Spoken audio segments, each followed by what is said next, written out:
ആലോചിക്കുന്നത്? ഒന്നുമില്ല. ഇന്ന് നീ അത്താഴം നിർബന്ധിച്ച് കഴിപ്പിച്ചപ്പോ വയറൊരുപാടങ്ങ് നിറഞ്ഞു. പക്ഷേ മനസ്സ് നിറഞ്ഞില്ല. സ്വന്തമായവള് പട്ടിണി കിടക്കുമ്പോ അല്ലേലും മനസ്സ് അങ്ങനെ തന്നെയാ. തെറ്റ് പറ്റിയത് എനിക്കാ. എല്ലാ ദുഃഖങ്ങളും മറന്നുവെന്ന് നിന്നെ ബോധ്യപ്പെടുത്താനും നിന്റെ മനസ്സിനൊരു സമാധാനം ഉണ്ടാകട്ടെ എന്ന് കരുതിയ വിശപ്പ് മരവിച്ചിട്ടും അത്താഴം കഴിച്ചത്. പക്ഷേ അപ്പോഴും നീ കഴിച്ചോന്ന് ചോദിക്കാൻ ഞാൻ മറന്നു. ജീവിതം ഇനി എങ്ങനെയെന്ന് ചോദ്യചിഹ്നം മുന്നിൽ നിൽക്കുമ്പോൾ പലതും മറക്കും. എന്തെങ്ങനെ ചന്ദ്രു, ഈ മാധവൻ തളരാത്തത് നീ മുന്നിലുള്ളപ്പോഴാ. ഇപ്പോ നിന്റെ മുന്നിലും ഞാൻ. വേണ്ട, അരുതാത്തതൊന്നും പറയണ്ട.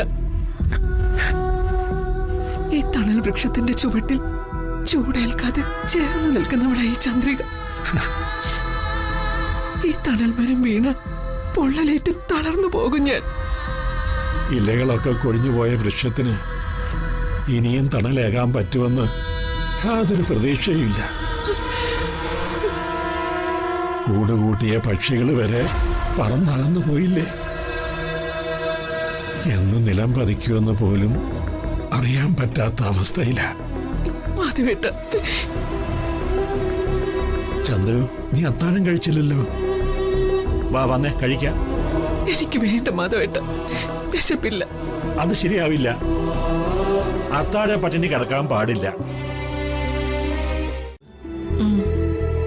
അന്ന് അവിടെ കണ്ട അമ്മമാരൊന്നും മക്കളെ പ്രസവിക്കാത്തവരല്ല. മക്കൾക്ക് വേണ്ടി ജീവിച്ചപ്പോ സ്വയം ജീവിക്കാൻ മറന്നുപോയവരാ. നമ്മൾ അതുപോലെ ജീവിക്കാൻ മറന്നു പോകരുത്.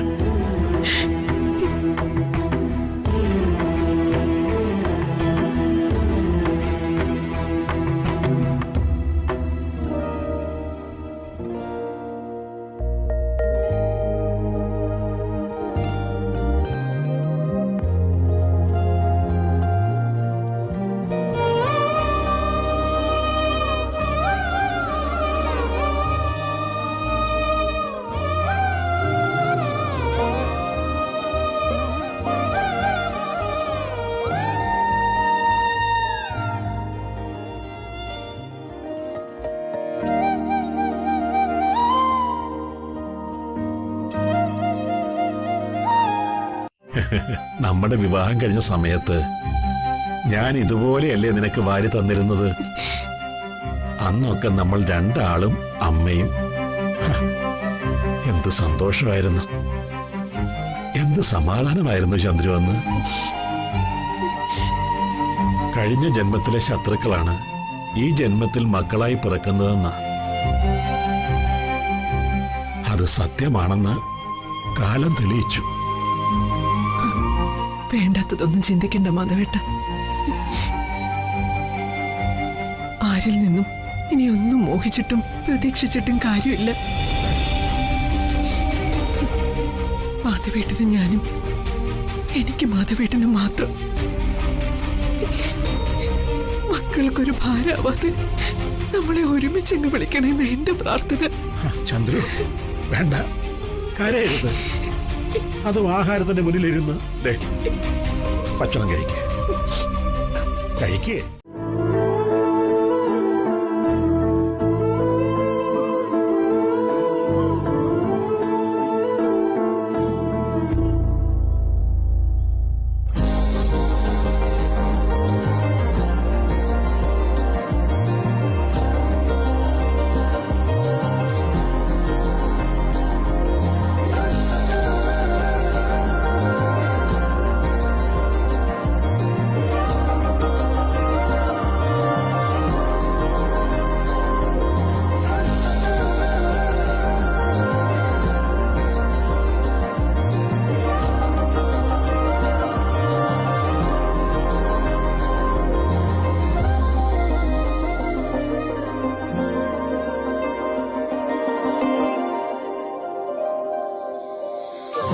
ജഗൻ അങ്കിൾ.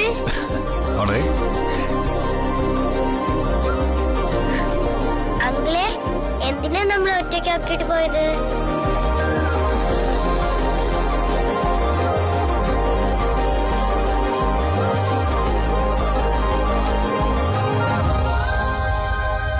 ഞാനും വന്ദനമ്മ എത്ര സങ്കടപ്പെട്ടെന്നറിയോ?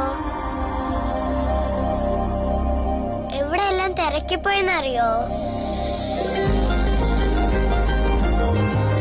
അല്ല, അങ്കിള് പോയ വന്ദനാമ്മയ്ക്ക് ഒരു കുഴപ്പമില്ലെന്നല്ലേ പറഞ്ഞത്? പിന്നെന്തിനാ തിരക്കി ഇറങ്ങിയത്? അപ്പോ ഉള്ളിന്റെ ഉള്ളിൽ എല്ലാവർക്കും സങ്കടവും ഉണ്ട്, സ്നേഹവും ഉണ്ട്. ഇങ്ങോട്ട് പാടി. പാതിരാത്രിക്ക് കിന്നാരം കേൾക്കാൻ നിൽക്കുന്നവള്.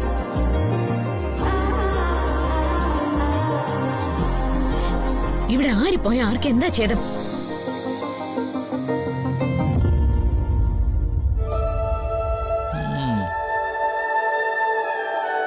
പിന്നെ ഭക്ഷണം എടുത്തു വെച്ചിട്ടുണ്ട്, വന്ന് കഴിക്കാം.